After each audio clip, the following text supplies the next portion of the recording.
We recall that at the time, suddenly, the news of an attack on the Twin Towers was broadcast, using numerous footages of the incident. Almost all governments and known figures that mattered strongly condemned this incident. But then a propaganda machine came into full force. It was implied that the whole world was now exposed to a huge danger, namely that of terrorism, and that the only way to save the world would be to deploy forces into Afghanistan.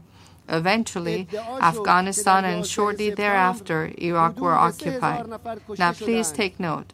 It was said that some 3,000 people were killed on September 11, for which we are all very saddened. Yet, up until now, in Afghanistan and Iraq, hundreds of thousands of people have been killed, millions wounded and displaced, and the conflict is still going on and expanding.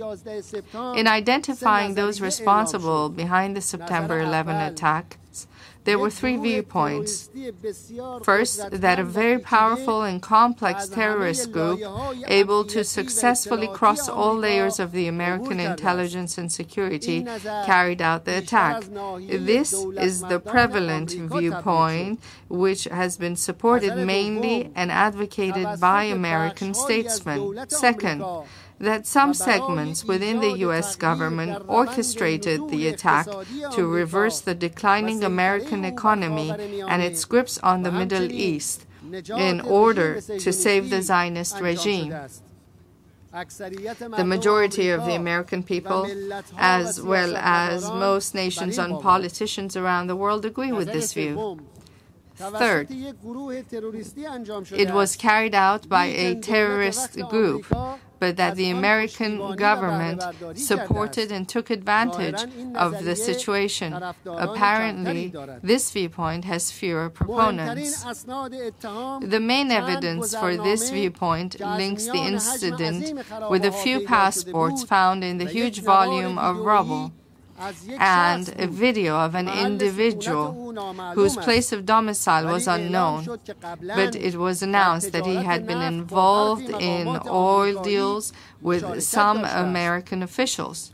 It was also covered up and said that due to the explosion and fire, no trace of suicide attackers was found. Regardless of each of these three viewpoints, there remain a few questions to be answered. First, would it not have been sensible that first a thorough investigation should have been conducted by independent groups to conclusively identify the elements involved in the attack and then map out a rational plan to take measures against them? Second, assuming the viewpoint of the American government, is it rational to launch a classic war through widespread deployment of troops that led to the death of hundreds of thousands of people to counter a terrorist group?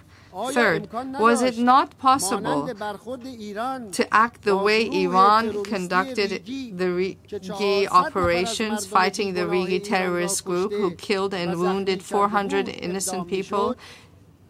In the Iranian operation, no innocent person was harmed.